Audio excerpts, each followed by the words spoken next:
We back, baby! What's up, everyone? Welcome back to the life of Dr. Curtis O. After what? What has been 11 months? 11 freaking months since I provided any content for y'all. Damn, it's been a long time. But I'm here. We're back. We are back. So before we get started, I want to just touch on a couple of house cleaning items. One is, I do apologize, man. I really do sincerely apologize for not providing y'all with any content for the past 11 months, but life happens. Life does happen, and life comes at you fast. So I've been extremely busy with the family, with work, with my side hustles, and so on and so forth, that I have not been able to dedicate any time to creating these videos for y'all. And I've been doing these videos for the most part by myself. So if you've created any videos before, you know how much time it takes for all of the recording, the editing, and all of that. But now I've created some time, so now we're back. We are back, baby! Now the second thing I wanted to touch on was, if you're trying to figure out where these scrubs are from, these scrubs are called MIM Scrubs, Millennials in Medicine, MIMscrubs.com. So if you're trying to see where I get these scrubs from because you want a pair too, head on over to MIM Scrubs and get you some and tell them I sent you, all right? Now, what we're gonna talk about today is what I just briefly touched on, which is my side hustles. Because I'm sure y'all wanna know a little bit about that money, that moolah, right? So we're gonna get into something that I wanted to be talking about for the past few months now. So now that we have some time, what we're gonna do is go to my backyard, where my pergola, where I spend a lot of time with my family, and we're gonna dive into the content that I want for y'all today, especially after it's been 11 months, all right? So before we head back there, y'all know what to do, right? Hit that like button, comment, subscribe, tell someone that knows someone that knows someone that knows someone that knows someone that knows someone that knows someone that knows someone about me. And if you think it's gonna help them out, don't be selfish. Share my content with them, all right? Now, with that being said, let's go ahead and go to the back and then we'll dive into it, all right? Let's go.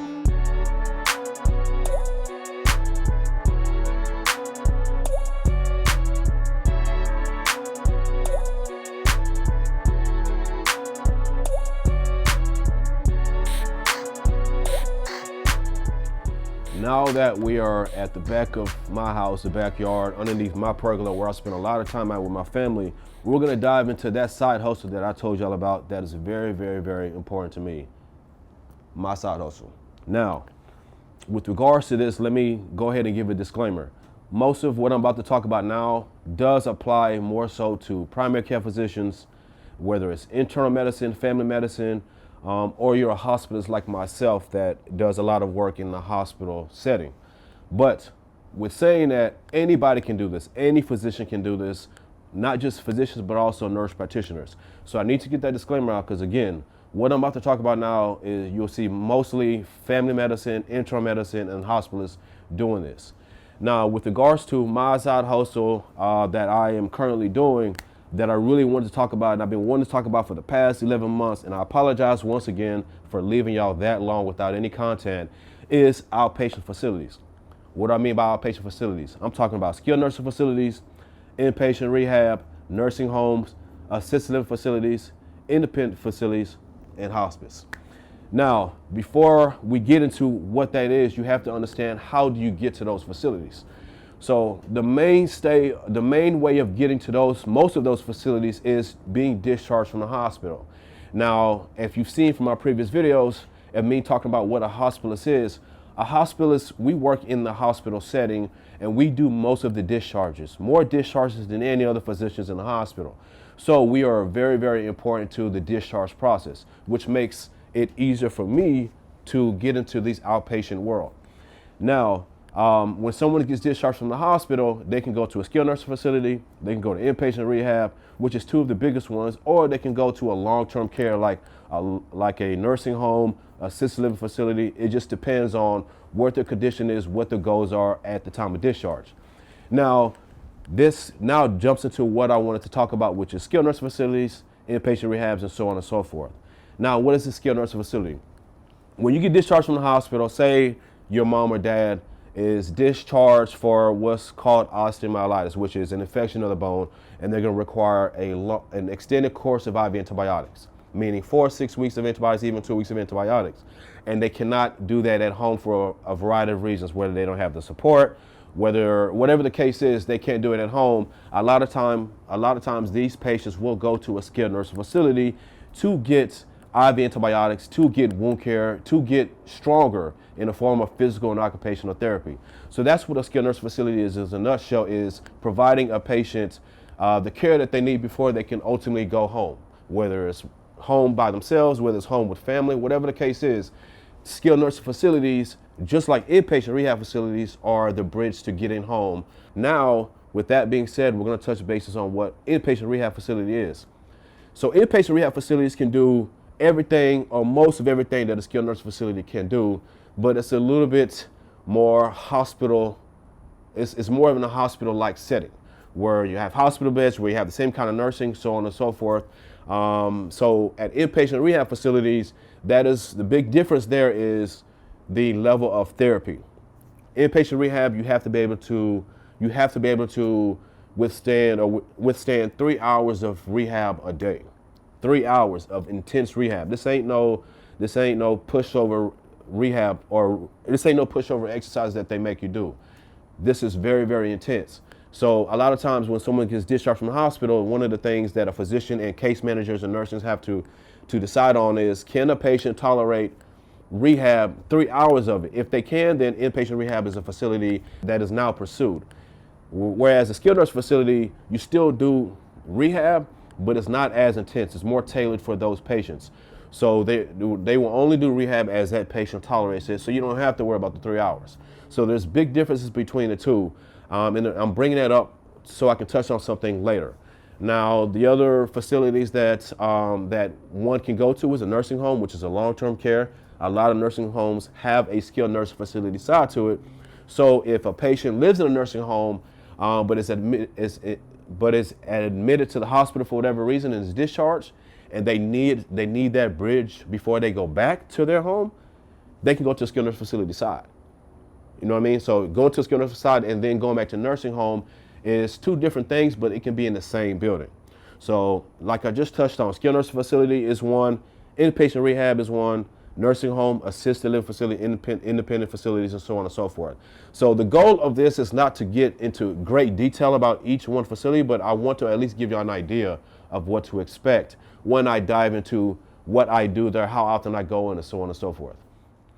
Now, what I wanted to get into again is I'm going to get into the financial part of doing this side hustle. But again, I know there's going to be a lot of questions about these facilities.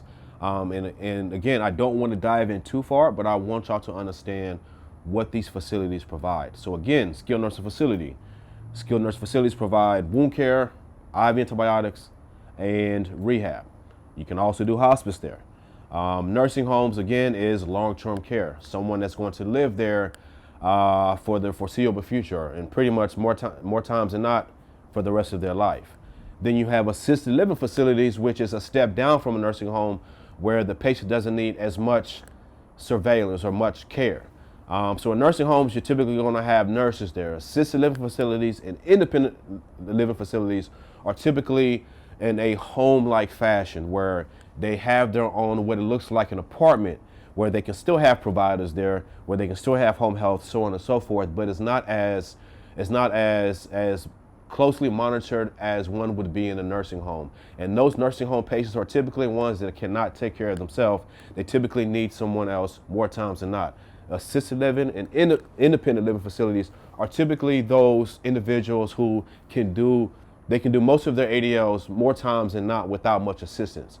So that is the biggest difference for all of those. And again, I'm going to touch on hospice a little bit, but what hospice is in a nutshell is the question that every provider, every physician asks themselves to determine if a patient is an ideal candidate for hospice is, would you be surprised if this patient dies in 6 months?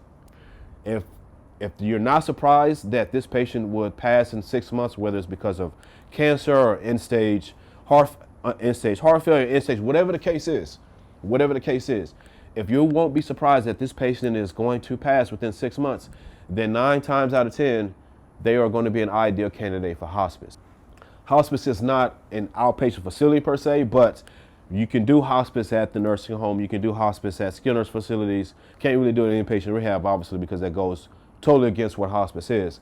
But you can do those at those facilities where the goal of hospice is to improve or to optimize someone's quality of life for whatever time they have left to live. Now, with saying all that, one thing that you have to understand as a provider, as a physician, is patients always have a choice. So when the patient is being discharged from the hospital and they're going to one of these facilities, and there are so many of them across the city, whichever city that you may live in, there's going to be a lot of those. I mean, it feels like there's one on every corner, like a gas station these days. So the thing that you have to understand is that a patient or a patient's family always has a choice of where they want to go. So you cannot force a patient to go to any of these facilities. So although I may be at one of these facilities, I never tell a patient to come here. It is their choice on where they want to go. So I will tell a patient, hey, I'm at this facility, I'm at this facility. So if you would like for me to continue seeing you, I'd be more than welcome seeing you there. But a case manager will give you a list of facilities to choose from. Because a lot of times, if a patient sees me 5 out of the 6 days that they're there, continuity of care is very, very important for a lot of these patients and important for a lot of people such as myself as a physician. So building that relationship goes a long way with the patient wanting to continue to see you in the facility versus going to a facility that they don't know of, they don't know the doctor that's going to be there, and so on and so forth. So again, I want you to understand that at the end of the day, a patient always has a choice of where they want to go. So do not force a patient to go wherever you are at. I never do that. Case managers know that. That is just something that is something that's just extremely important. So if there's one thing that you should take amongst a lot of things that you should take from this video is a patient has a right to go wherever they want. Point blank, period. Now, I thought the best way to approach this content was to separate what is a skilled nurse facility, inpatient rehab, outpatient facilities in general, and then also the financial part of all of this. Because I'm sure a lot of y'all now want to know, okay, what kind of money I'm going to be making by doing this, that, and the third. So I thought the best way of doing this was to provide content for what are these facilities and then provide content for the financial aspect. So with that being said, that is the end of this first video that we haven't done in 11 months. So I do apologize again for taking this long, but I hope that this is something worthwhile for y'all. So with that being said, y'all know what to do. Hit that like button, subscribe, tell someone that knows someone that knows someone that knows someone about me and that would be interested in this content. And we'll be back for the second part of this side hustle of mine. All right, y'all take care and God bless.